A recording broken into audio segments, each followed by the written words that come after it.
Hi అండి, అందరికీ నమస్తే. ఈరోజు వీడియోలో అయితే మా పాపకి గుండు చేయించేందుకు కాణిపాకంకి అయితే వెళ్తున్నాము. చెన్నై నుంచి కాణిపాకానికి వెళ్ళేందుకు మేము ఎలా ట్రావెల్ చేసామో అన్నీ కూడా ఈ వీడియోలో చూపించున్నానండి. ఎవరికైనా యూజ్ అవుతుంది అనుకుంటే తప్పకుండా ఫుల్ వీడియోని అయితే చూసేసేయండి, ఎక్కడ కూడా స్కిప్ చేయకుండా.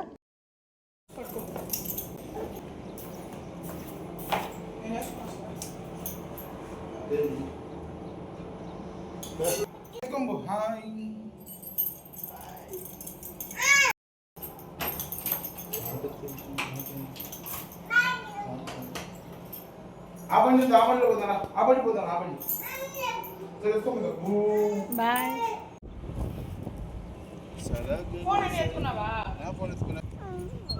ఏమండి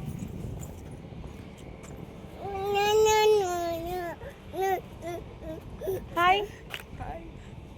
బండిలోనే మేము ఇంటి దగ్గర నుంచి విల్లివాకం రైల్వే స్టేషన్ వరకు అయితే వెళ్ళామండి. విల్లివాకం రైల్వే స్టేషన్ నుంచి కాట్పాడి రైల్వే స్టేషన్ కి వెళ్లేందుకు ట్రైన్లు ఏమైనా ఉంటాయా అని ముందుగా అయితే ఎంక్వైరీ అయితే చేశామండి. కానీ విల్లివాకం రైల్వే స్టేషన్ నుంచి కాట్పాడి రైల్వే స్టేషన్ కి ఎటువంటి ట్రైన్లు అయితే వెళ్ళవంట, అక్కడ స్టాపింగ్ ఉండదంట.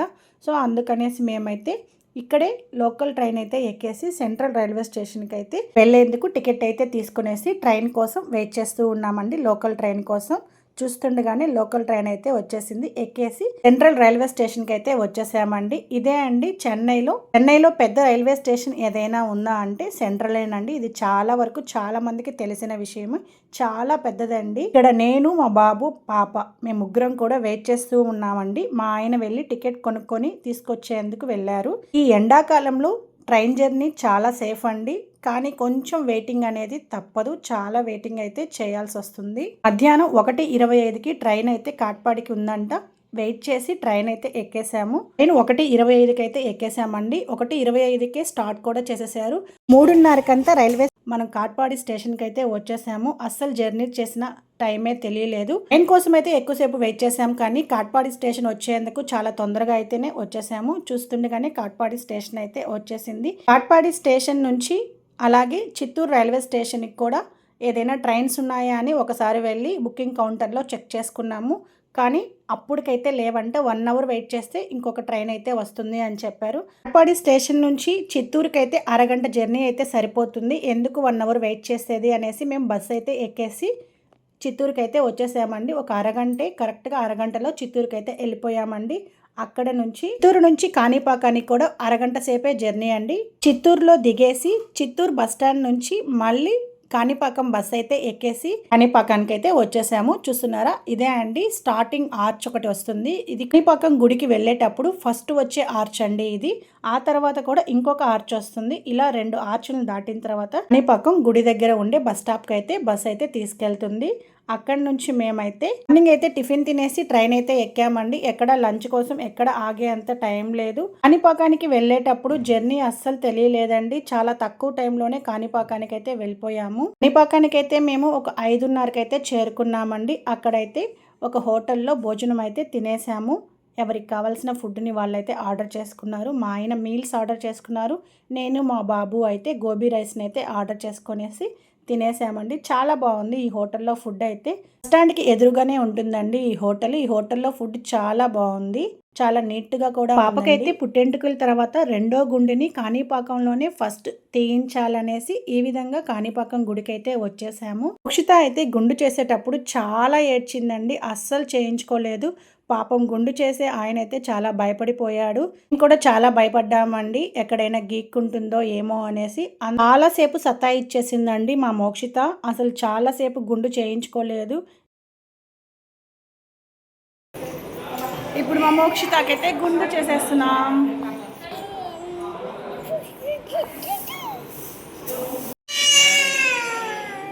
ఏం కాదు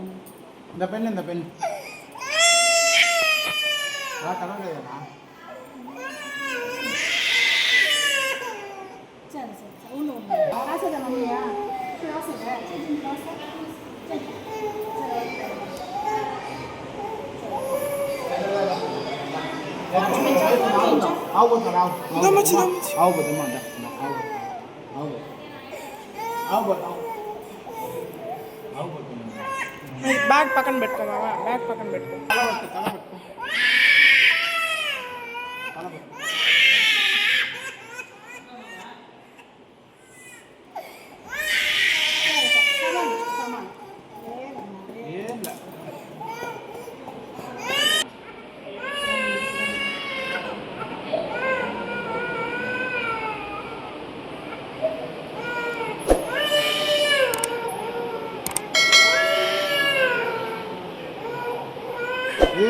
అయిపోయింది.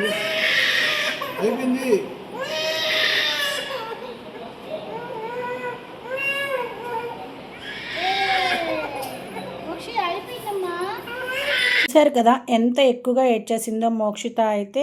చేయించేసిన తర్వాత కూడా ఏడుపు అయితే అస్సలు ఆపలేదండి. కంటిన్యూగా ఏడుస్తూనే ఉంది. నీళ్లు పోసేటప్పుడు కూడా ఏడుస్తూనే ఉంది. అస్సలు నీళ్లు కూడా పోయించుకోలేదు. సరే ఇక గుండు చేసిన తర్వాత ఖచ్చితంగా నీళ్ళైతే పోయాలనేసి ఊరికే ఒక 2-3 చెంబుల్ని అలా నీళ్ళైతే పోసేసి వెంటనే డ్రెస్ అయితే చేంజ్ చేసేసాము. చాలా ఎక్కువ ఏడ్చిందండి. మాకైతే అసలు ఏం చేయాలో అర్థం కాలేదు. అంత ఎక్కువగా ఏడ్చింది. చూస్తున్నారు కదా, ఒక పక్క నేను మా ఆయన ఇద్దరం కూడా సమాలిస్తున్నాము. అయినా కూడా అస్సలు ఏడుపు ఆపలేదు. తలుచుకొని పాప అయితే ఏడుస్తూనే ఉనింది. తనకి గుండైపోయిందంట, జుట్టు లేదంట. తలుచుకొని చెప్తూ కిల్లు పెట్టి ఏడుస్తూనే ఉంది. ఆ తర్వాత మేమైతే పాపకి రెడీ చేసేసి గుడిలోకి వెళ్ళి దేవుడి దర్శనం అయితే చేసుకునేసి ఈ విధంగా కోనేటి దగ్గరికి అయితే వచ్చామండి. బాబుకైతే నీళ్ళల్లో ఆడుకోవటం చాలా ఇష్టం. అందుకే ఇక్కడ నీళ్ళల్లో కొంచెంసేపు ఆడిపించుకునేసి బయటకైతే తీసుకొచ్చేసాను. చుట్టూ ప్రాంగణం అయితే కాణిపాకంలో ఇలా ఉంటుందండి. ఈ ప్రాంగణం ఎలా ఉంటుందంటే మనసుకి చాలా ప్లెజెంట్ అండ్ పీస్ఫుల్గా అనిపిస్తుంది. నాకైతే చాలా ఇష్టం అండి గుడి ప్రాంగణం. నేను ఎంట్రన్స్ ని కూడా వీడియో తీస్తున్నాను మీకోసం. గుడి లోపల చాలా అంటే చాలా రష్ ఎక్కువ ఉందండి. ఎక్కువగా క్యూ లైన్స్ అయితే ఉనింది. ఇలా అయితే మనకి లేట్ అయిపోతుంది అనేసి మేమైతే 100 రూపీస్ టికెట్ అయితే తీసుకొని లోపలికి దర్శనానికి వెళ్ళిపోయామండి. అందుకే చాలా తొందరగా బయటకైతే వచ్చేసాము. లేదంటే చాలా లేట్ అయిపోయేది. ఇక్కడ నుంచి బయటకు వచ్చేసి ఒక హోటల్లో కాఫీని అయితే తాగుతూ ఉన్నాము. బస్ కోసం కూడా వెయిట్ చేస్తున్నామండి. గుడి దగ్గరలోనే బస్ స్టాప్ అయితే ఉంటుంది. మరీ ఎక్కువ దూరం ఏమి మనం ప్రయాణించిన అవసరం లేదు. గుడికి బస్ స్టాప్కి వాకబుల్ డిస్టెన్సే ఉంటుంది. ఇక్కడైతే మేము బస్ కోసం వెయిట్ చేస్తూ ఉన్నామండి. తిరుపతి బస్సులు అలాగే చిత్తూరు బస్సులు కూడా చాలా ఎక్కువగానే వస్తూ ఉంటాయండి. తిరుపతి నుంచి కూడా చెన్నైకి వెళ్ళొచ్చు, కానీ చిత్తూరు నుంచి చాలా దగ్గరండి చెన్నై. మేమైతే చిత్తూరు బస్ కోసం వెయిట్ చేస్తూ ఉన్నాము. చిత్తూరు బస్ అయితే వచ్చేసింది. బస్ అయితే ఎక్కేసి అక్కడి నుంచి చెన్నై బస్ అయితే ఎక్కేసి కోయంబేడు బస్ స్టాండ్కి అయితే వచ్చేసి ఇక్కడ నుంచి మేమైతే లోకల్ బస్కి అయితే ఎక్కేసామండి. నైట్ టైం మిడ్నైట్ 2:00 అండి. 2:00 కూడా గవర్నమెంట్ బస్సులు అనేవి చాలానే ఉన్నాయి. ఇంటికి వెళ్ళేసరికి 3:00 అయితే అయిపోయిందండి. ఈ విధంగా చెన్నై టు కాణిపాకానికి అయితే వెళ్ళి పాపకి గుండు చేయించుకొని ఇంటికైతే వచ్చేసాము. వీడియో మీకు నచ్చినట్లయితే తప్పకుండా like, share and comment, subscribe to my channel. చెన్నైలో మీ తెలుగు అమ్మాయి.